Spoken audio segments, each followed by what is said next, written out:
Bienvenidos a Biblia y Esperanza. Mi nombre es Marco Sánchez y de la mano de nuestros colaboradores te invitamos a redescubrir la palabra del Creador a través de la lente hebrea.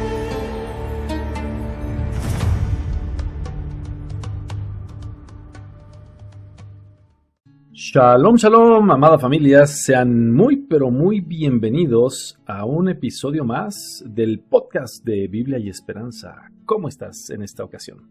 Feliz, bendecida y muy pero muy agradecida con el Padre Celestial que nos permite esta nueva oportunidad. Fenomenal.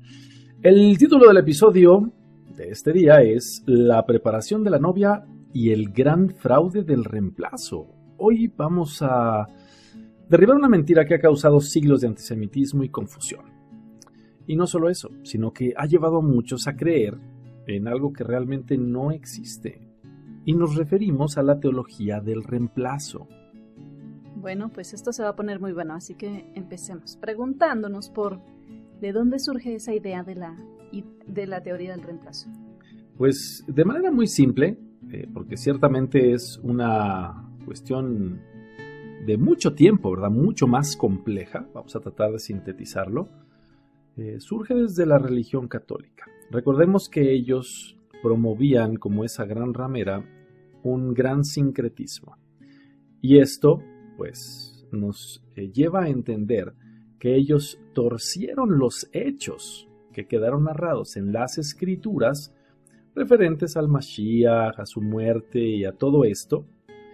Y entonces, como en aquella ocasión, de la misma manera que la serpiente dijo una verdad a medias, entonces esta iglesia católica nos dice que Elohim se divorció de Israel, lo cual es correcto, eso es bíblicamente cierto, ¿verdad? Pero luego nos dicen que lo desechó y que además el Mesías vino a fundar algo completamente nuevo. Y esto es fuertísimo, ha causado muchísimo daño a través de los siglos, porque esta pobrísima interpretación de las Escrituras, donde nos hacen creer que Elohim tiene dos pueblos, un Israel y una iglesia, lo cual no es cierto. No es para nada cierto, porque el Eterno no ha cambiado y tiene un solo diseño. Desde Bereshit hasta Apocalipsis, desde Génesis hasta Apocalipsis, vemos a una sola entidad llamada Israel como la novia bajo un pacto matrimonial. Entonces, este argumento de que la iglesia reemplaza a Israel no tiene ningún sustento bíblico y es incluso contrario, abiertamente contrario a lo que dicen las Escrituras. Así que vamos a validar qué es lo que dicen las Escrituras, que nos conteste la palabra del Eterno, a ver qué es lo que vemos acerca de esta teoría del reemplazo. Y vamos a empezar viéndolo con Salmos y Gálatas. Estos dos pasajes hablan en conjunto. Gálatas nos dice, también, si ustedes pertenecen al Mashiach, son simiente de Abraham y herederos de acuerdo a la promesa. Eso está tremendo. Pero Salmos también nos dice, ustedes, la simiente o la cera de Abraham, sus siervos, ustedes, los hijos de Jacob, sus escogidos. Ah, caray, entonces Gálatas y Salmos están hablando exactamente de lo mismo. Exacto. Tremendo. Pero los Salmos nos continúan hablando fuerte y claro. En Salmos 94 encontramos y dice, porque Yahweh no desechará a su pueblo, ni abandonará su heredad. Además, veamos qué dice el profeta Samuel. En su primer libro dice, por amor a su gran reputación, Adonai no abandonará a su pueblo, porque ha complacido a Adonai hacerlos su pueblo para él mismo. Amén. Y si tú me dices eso, pues yo tengo que sacar el segundo libro de las crónicas de los reyes de Israel. Dice, tú, nuestro Elohim, echaste a aquellos que vivían en la tierra de delante de tu pueblo Israel, y la diste para siempre a la descendencia de Abraham, tu amado. Nuevamente aparece este mismo principio. Y ahora esgrimamos lo que dice Romanos. A ver qué nos dice Rab Shaul. Dice, en ese caso yo digo, ¿acaso Adonai repudia a su pueblo? Yahweh no lo permita, pues yo mismo soy un hijo de Israel, de la simiente de la cera de Abraham, de la tribu de Benjamín. Adonai no ha repudiado a su pueblo, al cual escogió de antemano. Amén. Eso se encuentra en Romanos 11, 1 y 2. Yo la verdad es que, ¿qué más puedo decir? Definitivamente, no solo la respuesta de Shaul es categórica, sino que todas las evidencias de estas otras áreas de la Escritura confirman lo que estamos diciendo. Elohim no rompe sus pactos. Y créanos, hay muchos más versículos que confirman este mismo concepto. Así que, ahora, habiendo aclarado este punto, vamos a pasar a una cosa siguiente. Y esto es un mito, ¿ok? Un mito. Y este mito ha sido destructivo en gran medida. Nos han hecho pensar, y nos hicieron pensar por mucho tiempo, que todos los judíos rechazaron al Mesías. Pero es nada más eso, un mito, una mala interpretación en el que anclaron esa mentira, torcieron la verdad. Entonces, ¿qué dicen? Que los judíos mataron al Mesías. Pero eso es falso absoluto. ¿Por qué? Porque nadie mató al Mesías. A Yeshua nadie lo mató técnicamente. Él mismo se ofreció voluntariamente, tal cual quedó redactado en Juan 10, del 17 al 18. Por esto el Padre me ama, porque yo pongo mi vida para volver a tomarla otra vez. Nadie me la quita. Por Amén. el contrario, yo la pongo de mi propia voluntad. Y yo tengo el poder para ponerla y tengo el poder para volver a tomarla. Esto es lo que mi Padre me ordenó que hiciera. Amén y amén. Así que vamos al hecho de que ciertamente algunos judíos, por supuesto, fueron un vehículo para entregar al Mesías, pero no fueron todos los judíos como nos hicieron creer. Así Entonces, confunden que en aquellos tiempos ya sabemos que Roma había llegado y que este imperio había corrompido los principios y además las esferas político-religiosas del pueblo de Israel. Recordemos que incluso los sumos sacerdotes ya ni siquiera eran levitas designados por los turnos, como había sido diseñado por la Torá, incluso por el rey David, sino que eran cargos políticos puestos por Roma. Y esto era algo tremendo, pero ciertamente la realidad bíblica es una muy distinta. Es decir, una cosa es que nos digan esto y que por mucho tiempo lo hayamos creído, pero dista mucho de lo que la misma palabra dice, porque vemos que miles de judíos siguieron a Yeshua, sí, de judíos. Solo encontramos en el libro de los Hechos 21:20, en donde a Rab Shaul le están diciendo que muchos de los gentiles están aceptando el mensaje y él se goza y él se alegra por esto, pero añaden y dicen, pero también tú ves, hermano, cuántos cientos de miles de creyentes en Yeshua, obviamente, hay entre los Yehudim, entre los judíos, y noten, y son celosos de la Torá. Tremendo. Si esto es así, entonces ¿cómo es que todos los judíos lo despreciaron? Esa fue una gran mentira. Y para empezar, seamos claros, los 12 discípulos eran judíos, eran del reino del sur. Shaul era judío, era del reino del sur. La primera congregación o asamblea era 100% judía. De modo que, pues que alguien me explique, con todo esto, ¿cómo es que pudieron haber reemplazado a Israel con una congregación de puros israelitas? Eso no me checa mucho, no me cuadra. Pero para nada, y entonces es cuando tenemos que poner el sentido común, el menos común de los sentidos, y pensar que esta teoría del reemplazo ha causado todo este desvirtuar de las cosas. ¿Por qué? Porque surge con la palabra iglesia, incluso en las traducciones. Entonces, ¿qué es la palabra iglesia? La vemos en el Nuevo Testamento. La vemos como algo antijudío. Sí. Pero la palabra en griego, ¿cuál es? Eclesia. Es que desde esa traducción donde los sabios judíos usaron la Septuaginta para el término hebreo Kahal, la congregación o asamblea de Israel en el desierto. Acordémonos este concepto, familia, y ustedes que nos están escuchando. La Septuaginta es la traducción que sabios judíos se ven obligados a realizar de las escrituras hebreas, es decir, del Tanaj, ¿ok? Ellos traducen todo el Tanaj al griego y ellos lo que hacen es que después también se encargan de continuar, por efectos de tradición, en términos de la escritura de lo que fue el pacto renovado. Bueno, hay entonces esta palabra eclesía, lo único que refería es lo que nos acabas de decir, la congregación de Israel en el desierto.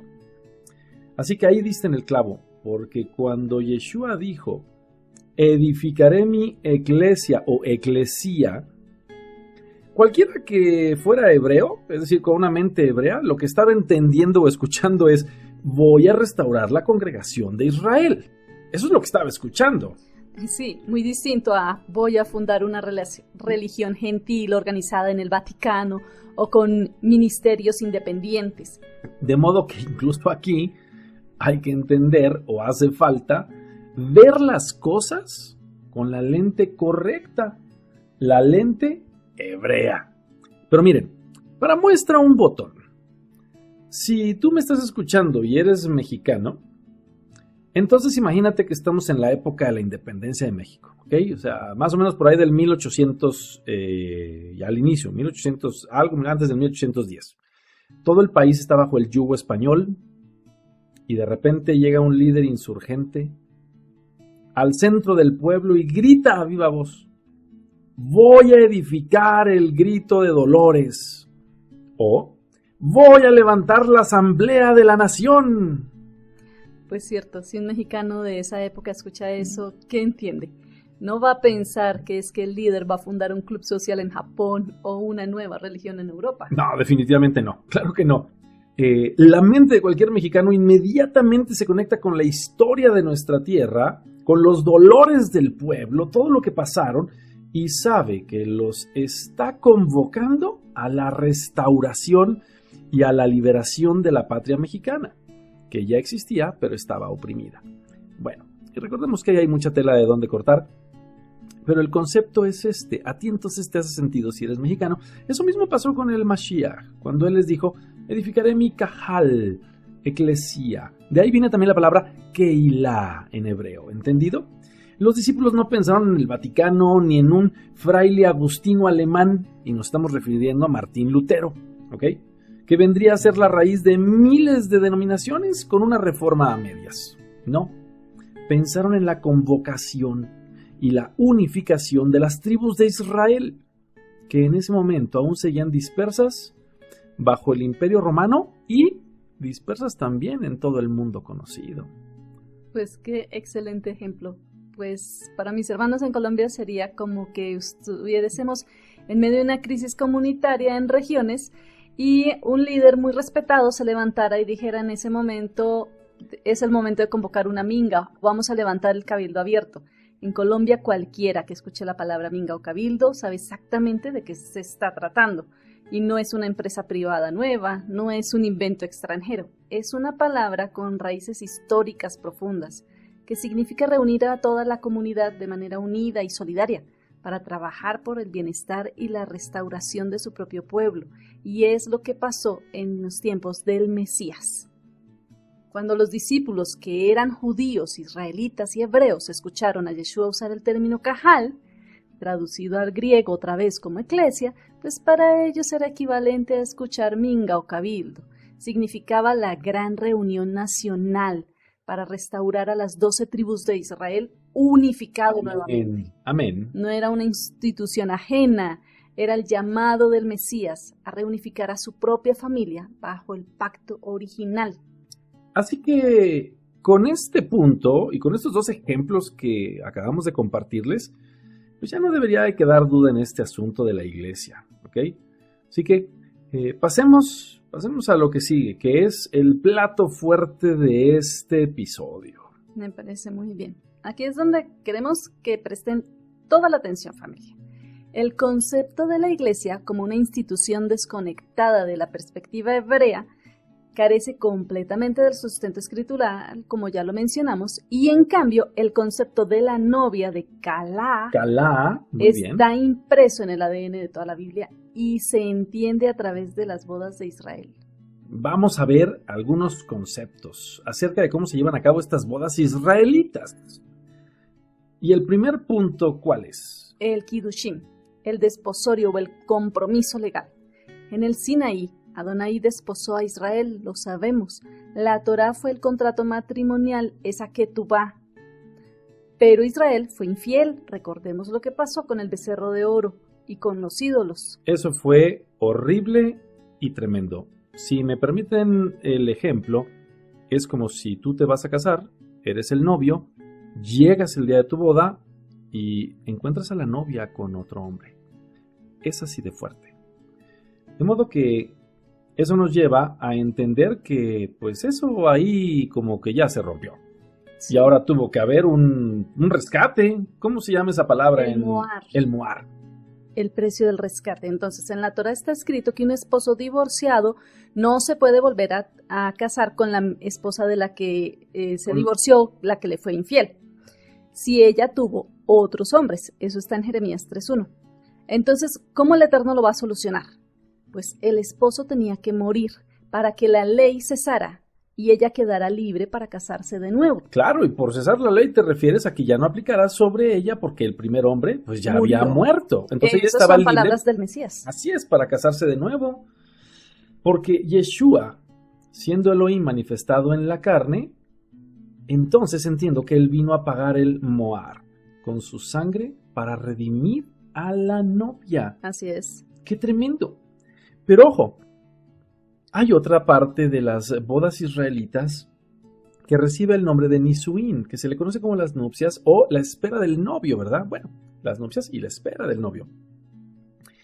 En este caso, el novio, que es descendiente de Israel, se iba a casa de su padre a construir el hogar para que en un futuro él regresara dando una sorpresa. ¿En qué momento? A medianoche. A medianoche. Y venía con sus amigos más allegados. Pero él venía haciendo, como decimos en México, mucho barullo o mucha bulla, dicen en Colombia, ¿verdad? ¿Cómo era anunciado? Con sonidos del chofar, el cuerno de carnero. Y ese es algo característico porque si tú estás escuchando esto y no lo habías entendido, esto conecta directamente con la espera actual de la segunda venida del Mashiach, de Yeshua. Porque él dijo que iba a casa del Padre a prepararnos morada. Estamos en espera de que se haga vigente esa etapa del matrimonio, el Nisuín. Exacto. Él regresará con el sonido del shofar, porque dice que el sonido del shofar, dice, se ha de tocar, ¿verdad? Y esto lo hará para desposar formalmente a su remanente. Esto es un evento confirmadísimo, sustentadísimo y extremadamente representado, que va asociado de dos cosas, la resurrección y un arrebatamiento, un rescate. Pero claro, toda boda, o digamos, todo compromiso, conlleva regalos. La palabra en hebreo para esto, Matanot. matanot. Y es que cuando el novio se va a preparar ese lugar, él deja regalos para la novia, para que le recuerde, para que ansíe que regrese. Y esto lo hace de una manera fascinante, porque no dejaba cualquier cosa. En el caso de Yeshua, como bien dijiste, él nos reafirmó, muchas moradas hay en la casa de mi padre. Hoy puedes a preparar los lugares. Exacto. Pero entonces, ¿cuál fue el obsequio que él nos dejó? El don del Ruach HaKodesh. Que en realidad, pues, son varios, ¿verdad? Son varios dones. De modo que ese es, o esos son, estos famosos matanot, ¿verdad? Esos regalos con una intención bonita.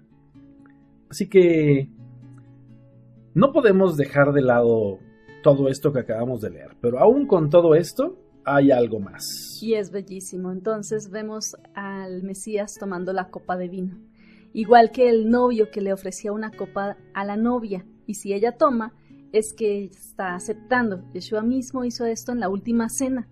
Dijo, esta es la copa del nuevo pacto. Tremendo, tremendo, tremendo. Pacto matrimonial. Entonces nos queda claro que Yeshua no vino a buscar una novia nueva, una novia gentil, una iglesia gentil. sino que vino a rescatar a su novia. Y él dijo, no vine sino a buscar a las ovejas perdidas de la casa de Israel. Amén. A abrir la puerta para que las naciones entren. ¿Cómo? Porque si nos quedamos en que si fuésemos descendientes biológicamente hablando de esa casa de Israel, se perdió completamente rastro, identidad y todo, pero aún si no tuviésemos ese rasgo biológico, tenemos la adopción o la injerción, porque también dice que somos injertados en el olivo verdadero. Entonces, sea por adopción o por injerción, estamos siendo partes de exactamente la misma novia que es el pueblo de Israel. Amén. De modo que lo que estoy entendiendo es que no solo somos injertados en el pueblo de Israel, sino que nos meten como parte de la novia del contrato matrimonial por medio de la fe en el Mashiach. Exacto, sí. La adopción se da por la fe en el Mesías. No hay otra manera. Amén. Entonces, no es que cambió de novia, es que a nosotros se nos permite ser parte de la novia. Que nos quede súper firme esa idea. Esto es fascinante, esto es fascinante. Entonces vemos, ya perfilándonos para concluir. Vamos a confirmar un concepto. No hay una novia judía vieja Eso es y importante. una nueva novia gentil. No hay tal cosa, no son dos entidades diferentes. Hay una sola novia desde un principio hasta el final. Y ese es Israel. Israel. ¿Qué pasa? Que sí fue limpiada, restaurada y ampliada para recibir a todos los que invoquen el nombre del Mesías. Amén. Esto es varios conceptos y espero que te estés emocionando, así como nosotros nos emocionamos al conferirte este mensaje, al transmitírtelo, porque ciertamente a muchos les ha afectado. Y aún creen que Israel ya es como ese patito feo, ¿verdad? El que ya el Eterno lo despreció y que pues ahora la iglesia pues va a tomar su lugar porque pues ellos desobedecieron y fueron malos y testarudos y reclamones y no se dan cuenta que nosotros somos iguales o peores. Y que somos Israel. Cuando eres parte del Mesías, te vuelves parte de Israel. Entonces ese concepto queda sin sustento. De modo que esta doctrina del reemplazo, tenemos que ser muy firmes en esto. Es verdaderamente un insulto a la fidelidad del Creador, familia. Si Elohim pudo desechar a Israel tal cual dice esa teoría del reemplazo, yo te pregunto a ti, ¿qué te garantiza que no te va a despreciar a ti mañana? Y eso es fuerte. Pero nuestro Elohim es fiel a sus pactos. Amén. Y a su palabra. Amén. Y las bodas del Cordero están listas. El vestido es de lino fino, dice la canción, y a la novia se le ha permitido que se vista de lino fino. Lino limpio y resplandeciente para recibir al Rey. Amén. Y estas son las obras justas de los santos. Eso es lo que establece el pacto renovado inclusive, lo dice Apocalipsis. Así que, como siempre, familia, los queremos dejar con una pregunta. ¿Estás listo para ser parte de la novia? Así que, amada familia, manténganse firmes, arraigados en el olivo natural y sigan clamando en la verdad.